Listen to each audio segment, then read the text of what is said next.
అదరగొట్టే కారం రంగు రుచి ఆచి కారం పొడి.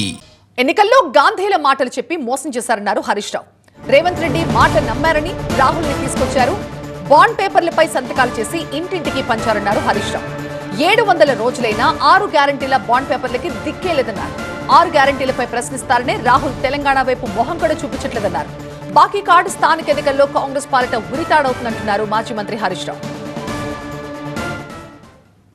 ఆ రోజేమో గాంధీల మాట చెప్పి రేవంత్ రెడ్డి వాడు నమ్మడని గాంధీల మాట చెప్పి సంతకాలు పెట్టి బాండ్ పేపర్ మీద రాసి ఇంటింటికి బాండ్ పేపర్లు వంచిండ్రు.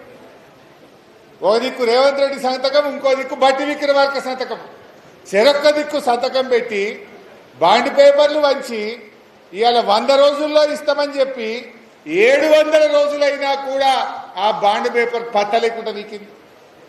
ఇక బట్టి విక్రమార్క అయితే తెగ చెప్పిండు, భద్రంగా పెట్టుకొని బాండ్ పేపర్ 3 నెలలు దాచుకొని 3 నెలలు దాచుకుంటే అయిపోయి అన్నీ అయిపోతాయి. దీనికి మేము అసెంబ్లీలో చట్టబద్ధత తెస్తామన్నాడు రాహుల్ గాంధీ.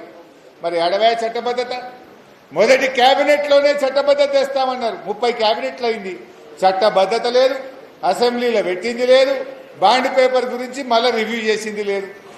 పెద్ద పెద్ద మాటలు మాట్లాడిన రాహుల్ గాంధీ పత్తకు లేకుండా వికిండిగా. ఇటాంకలు వస్తే ఏడేవాడని నన్ను పట్టుకుంటాడేమో, అడుగుతాడేమో. 4,000 పింఛనేమా, 15,000 రైతు బంధు ఎడవా, ఆడపిల్లల స్కూటీలు ఎక్కడవా, అవ్వతాత 4,000 పింఛన్ ఎక్కడవా అని ఎవడన్నా అడుగుతాడేమో అని రాహుల్ గాంధీ తెలంగాణ ముఖం కూడా చూస్తలేడు. ఈ బాకీ కార్డే బ్రహ్మాస్త్రం అవుతుంది రేపు లోకల్ బాడీ ఎన్నికల్లో. ఈ బాకీ కార్డు, మన బాకీ కార్డు ద్వారా ప్రజలకు వివరిస్తే ఇది కాంగ్రెస్ పాలిట ఉరి తాడైతుంది. కాంగ్రెస్ కు ప్రజలు గుణపాఠం చెప్పడానికి సిద్ధంగా ఉన్నారు.